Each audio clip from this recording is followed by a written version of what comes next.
बिस्मिल्लाहिर्रहमानिर्रहीम। अस्सलाम वालेकुम बच्चों, कैसे हैं हम लोग? यकीनन ठीक होंगे। आज हमारा तीसरा लेक्चर है बच्चों, ठीक है। और मुझे उम्मीद है आप लोगों को समझ आ गया होगा और आप लोगों ने सेकंड लेक्चर का असाइनमेंट किया भी होगा, रजिस्टर बना लिया होगा और किताबें भी ख़रीद ली होंगी, ठीक है ना।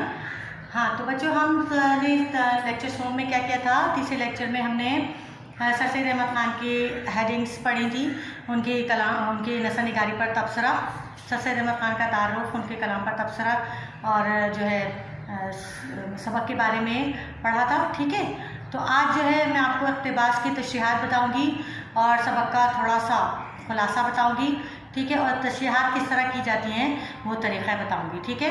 तो बच्चों आप लोग जो है रजिस्टर निकाल लें और देखें किस तरह से मैंने तरीका बताया, बिल्कुल उसी तरह से आप वो उसको फॉलो करें, क्योंकि बोर्ड के एग्ज़ाम में इसी तरह से जो है इक़्तिबास की तशरीहात करवाई जाती हैं, ठीक है। पहले मैं आपको बताऊँ कौन सा चैप्टर है। चैप्टर जो है आपका सबक का नाम है रस्म व रिवाज की पाबंदी के नुकसान, ठीक है। और इसके मुसन्निफ़ का नाम क्या है? सर सैयद अहमद ख़ान। ये हमारा आज का जो है टॉपिक है, मौजू है।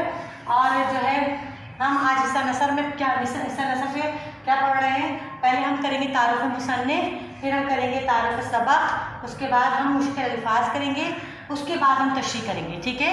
ये सवाल किस तरह होता है कि इक़्तिबास की तशरीह किस तरह आती है? एक इबारत दे दी जाती है और वो इबारत किस तरह से लिखी जाती है, किस तरह से किया जाता है, ये पूरा मैं आपको तरीक़ाकार बताऊंगी, ठीक है। इस तरह से आपने करना है। चलिए पहले मैं थोड़ा सा आपको खुलासा बताऊं कि सबक का खुलासा क्या है। हम इस सबक के जो लिखते हैं उसमें सर सैयद अहमद ख़ान कहते हैं कि अपनी कौम को रस्म व रिवाज की अंधी तकलीद करने से मना किया है। इस सबक में सर सैयद अहमद ख़ान ने अपनी कौम को रस्म व रिवाज की अंधी तकलीद से मना किया है, क्योंकि अंधी तकलीद से इंसान की खुदादार सलाहियतें जो है वो इंसान को तबाह कर देती हैं और अपनी ज़िंदगी से फजूल रस्मों का खात्मा कर दे तो उसकी सलाहियतों को नुकसान नहीं होगा। अगर वो इनको जारी सारी रखेगा तो उसकी सलाहियतें जो है ख़त्म हो जाएंगी। इंसान को चाहिए कि वो इन तमाम फजूल रस्मों को ख़त्म कर दे, क्योंकि अगर वो इनकी पाबंदी करेगा तो ना सिर्फ उसका वक्त भी ज़ाया होगा बल्कि उसका पैसा भी ज़ाया होगा। और जो है इसका ये मतलब नहीं कि हमारे आबाओ-अजदाद ने बहुत फजूल सी रस्में बनाई हैं, नहीं। जो उस वक्त हमारे आबाओ-अजदाद ने रस्मात बनाई थी उस वक्त का तकाज़ा था और उस वक्त की डिमांड होगी, उस वक्त जो रस्मात बनी। लेकिन ज़रूरी नहीं कि वो हर ज़माने के साथ साथ चलें। अगर ज़माने के मुताबिक उसमें तरमीम कर सकते हैं और वो रस्मों को कुछ बेहतर बना सकते हैं और उनसे कोई आपको नुकसान नहीं हो रहा तो आप फिर बेशक उसको जारी रखें। कौम को इस सबक में सर सैयद अहमद ख़ान ने ये बताने की कोशिश की, ठीक है। यह है छोटा सा खुलासा इस सबक का। अब हम जो है वो पैराग्राफ करेंगे जिससे जो है आपको तशरीह करना सिखाएंगे कि किस तरह से बोर्ड के एग्ज़ाम में इबारत की तशरीह आती है और किस तरह से की जाती है, ठीक है बच्चों। आप लोगों का पहली दफ़ा है, फर्स्ट टाइम है आप लोगों को इंटरमीडिएट का फर्स्ट ईयर का पेपर सॉल्व करने का तरीका आना चाहिए। घबराइएगा बिल्कुल भी नहीं। जो भी आपको मुश्किल आए आप मुझसे पूछ सकते हैं, बेशक आपको तो सब कुछ समझ आए, यही हमारा मकसद है, ठीक है ना। तो आपको कुछ समझ नहीं आता तो आप बेशक पूछें, सवाल करें, ग्रुप में पूछें और जो है असाइनमेंट मुकम्मल करें ताकि मुझे भी पता चले कि आपने कितना समझा है, ठीक है। अच्छा बच्चों, किताबें ज़रा निकाल लीजिए, ठीक है। हाँ जी, किताब ये रही। अब इसमें कौन सा जो है देखिए, सबसे पहला पैराग्राफ जो है मैं आपको बता दूँ जी। इसमें लिखा है क्या उम्दा कौल एक बड़े दाना का है, ठीक है। सबसे पहली जो है सेकंड लाइन में देखिए आप, सबसे पहले देखिए आपने हिस्सा नसर, अभी मैं यहाँ से हिस्सा नसर को थोड़ा सा हटा देती हूँ ताकि आपको सवाल करना आपको समझ में आ जाए, ठीक है। अब आप जो है देखिए, सबसे पहले आपकी इबारत की है, ठीक है। आपने सवाल नंबर डाला, ये सवाल नंबर 2 है। कौन सा है? या स्लाइड आप एग्जाम में कर रहे हैं, आपने क्वेश्चन नंबर 3 है, सॉरी हाँ 3। आपने इबारत की हेडिंग डाली, ठीक है। क्वेश्चन नंबर 2 की हेडिंग डाली। अब इबारत क्या है? आपने उसमें आपके पर्चे में 2 इबारतें दी हुई हैं, ठीक है। उनमें से आपको एक करना है, ठीक है। एक दी हुई है सवाल नंबर 3 डाल के अलिफ और बे। आपको कौन सी करनी है? अलिफ करनी है, बे करनी है। देखिए अगर आपने अलिफ करनी है, जैसे सपोज आपने अलिफ करनी है तो यहाँ पर आप अलिफ लिखेंगे, ठीक। आपने अलिफ करनी है, देख लीजिए यहाँ पर, तो आपने उसको अलिफ लिख दिया, सही है। यहाँ पर अलिफ लिख दिया। फिर अगर आपने जो है बे का नहीं तो बे लिख दीजिए, ठीक है। अब आपने क्या लिखनी है, इबारत जैसे इसमें लिखा क्या उम्दा कौल और कहाँ तक है, मजमुआ हो यहाँ तक ना, आपने लिखा क्या उम्दा, ठीक है, ताकि टीचर को पता चल जाए, जो एग्जामिनर चेकर है कि वो आपकी चेक कर रहा है कॉपी, तो उसको पता चल जाए कि आपने कौन सी जो है इबारत का तशरीह की है, ठीक। यहाँ तक आपने लिख दिया, ठीक है। अब यहाँ तक करने के बाद सिर्फ इबारत आपने मेंशन कर दी कि कौन सी इबारत आपने की है। यहाँ तक बात समझ आई। अब आपने इसकी तशरीह करनी है। कैसे?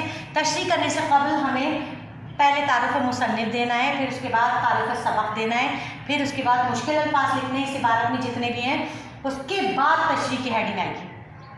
आगे समझ में? ठीक है। पहले आपने तारुफ मुसन्निफ या तारुफ सबक, पहले इसमें से कोई आगे पीछे कर ले, इसमें मसला नहीं। मुश्किल अल्फाज लिखने हैं, तारुफ सबक लिखना है, उसके बाद तशरीह की हेडिंग आएगी। ठीक है, समझ आ गया।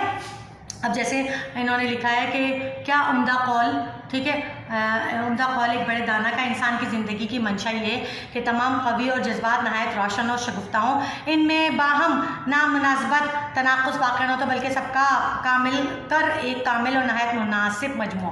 ठीक है, ये यहाँ तक की पैराग्राफ। तो आपने इसमें जितने भी मुश्किल अल्फाज हैं पहले उनके मायने लिखे। जैसे पहला मुश्किल लफ्ज़ है मंशा, ठीक है, मंशा। मैं सिर्फ बता रही हूँ आपको, खुद लिखेंगे। मंशा के मायने आपने लिखे ख्वाहिश, ठीक है, मंशा के मीन्स आपने लिखे ख्वाहिश, ठीक है। अब आपने इसमें लिखना क्या है, तारुफ मुसन्निफ है दर्ज इबारत, दर्ज इबारत सबक रस्म व रिवाज की पाबंदी से ली गई है, जिसमें मुसन्निफ़ का नाम सर सैयद अहमद ख़ान है और सर सैयद अहमद ख़ान को मुस्लिम उर्दू कहा जाता है। उर्दू अदब में इनका बड़ा मकाम है। सर सैयद अहमद ख़ान को सर का खिताब अंग्रेज़ों ने दिया उनकी इमदद करने पर, उनकी जान बचाने पर। 2 लाइनें उनके बारे में, जो मैंने आपको सर सैयद अहमद ख़ान के बारे में तारुफ करवाया था, उसमें 2 लाइनें 3 लाइनें बामुश्किल इसमें लिखनी होती हैं, वो आपने लिख दी। फिर तारुफ सबक में आपने यही लिखना है कि दर्ज इबारत जो है वो सर सैयद अहमद ख़ान के सबक रस्म व रिवाज की पाबंदी से ली गई है। इसमें सर सैयद अहमद ख़ान ने इस सबक में मुसलमानों को बताया है कि जो है बिला वजह रस्मों की पाबंदी करने से इंसान हमेशा नुकसान में रहता है। बस इतना। फिर इसके बाद आपने मुश्किल अल्फाज लिख दिए। मुश्किल अल्फाज लिखने के बाद आपने इसकी तशरीह लिखनी है। आप तशरीह किस तरह से करनी है ये जो है मैं आपको बताती हूँ। तशरीह में आपने क्या करना है, देखें मैंने आपको पैराग्राफ पढ़ के सुना दिया, ठीक है ना, पैराग्राफ आपको समझ में आ गया, आप लोग ने पैराग्राफ समझ लिया, सही। अब इसकी तशरीह किस तरह से की जाएगी ये मैं आपको बता दूँ कि इसमें कहा है कि क्या उम्दा कौल किसी बड़े दाना का है। दाना किसे कहते हैं?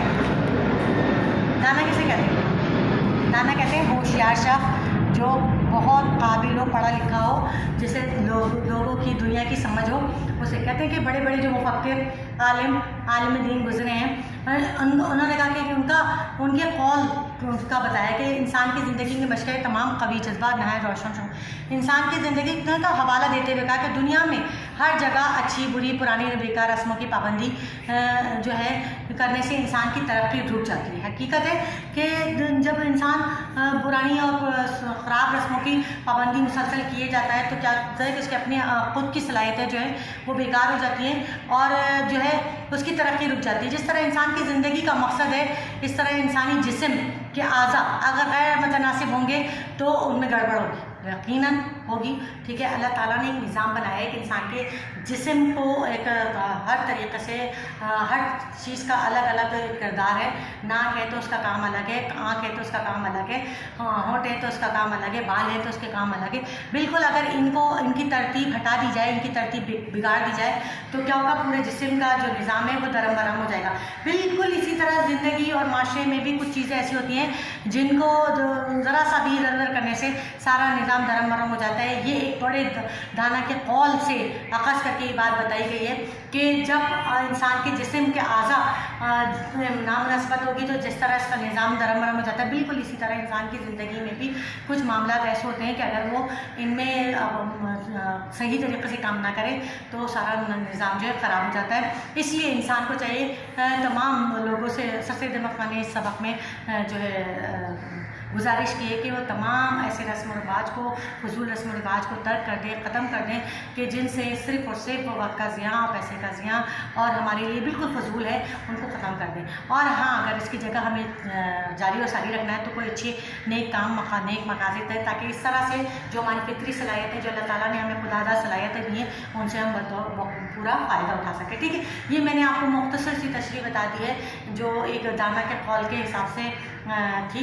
तो बच्चों, आप लोगों को इसको बढ़ा चढ़ा के अपने अल्फाजों में खुद से लिखना है। कम से कम आपको एक सफ़े की तशरीह लिखनी है। ठीक है, इन हेडिंग के बाद 2-2, 3-3 लाइनों की ये हेडिंग्स हैं। इन हेडिंग्स में जैसे रस्म रिवाज की पाबंदी के नुकसान का सबक याद रखिएगा। इसमें तारफ़ मुस्तक़िल का मैंने बताया जो हेडिंग है। ठीक है बच्चों, तो इस तरह से आप जो काम करेंगे तो वो आपको समझ आएगा और आप लोगों को फिर आगे भी चलकर आसानी हो जाएगी। जब आप शुरू में समझ जाएंगे ना तो आगे चल के मसला नहीं होगा। लिहाजा इस चैप्टर को गौर से पढ़िएगा बच्चों, और इसके तमाम पैराग्राफ, अभी मैं उसमें के पैराग्राफ पे निशान लगवा रही हूँ, इसके कौन कौन से इंपॉर्टेंट पैराग्राफ हैं। ठीक है, और जो है सबकी मैं तशरीहात नहीं बता सकती, मैंने आपको एक तशरीह बता दी है, बाकी की तशरीहात आपको खुद करनी होंगी। ठीक है, अगर नहीं समझ आए तो मुझे बता दीजिएगा, ग्रुप पे या किसी तरह से भी मत बता सकें तो मुझे बता दीजिएगा। इससे क्या होगा कि आपको जो है मैं आपको बता सकूँगी। ठीक है, बेसोचे बेसमझे रस्मात की पाबंदी करने से ये है इसका सेकंड पैराग्राफ। बल्कि आपने एक और करना है, एक और बड़े दाना शख्स की राय। सेकंड पैराग्राफ देखिए पेज नंबर 1 में, एक और बड़े दाना शख्स की राय, ये सेकंड पैराग्राफ है।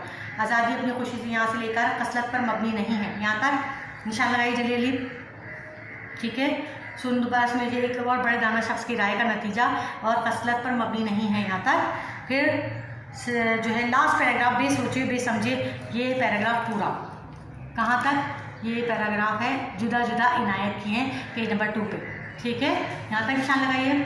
फिर उसके बाद नेक्स्ट पैराग्राफ है जो अमर की पसंदीदा, अगला पैराग्राफ जो है इसी पेज पर, जो अमर की पसंदीदा यहाँ से लेकर लिपटे रहे यहाँ तक। ठीक है, ये पैराग्राफ बहुत इंपॉर्टेंट है। ठीक है, इस पर निशान लगा लीजिए। अच्छा, ये हाँ, फिर इसके बाद एक और पैराग्राफ है,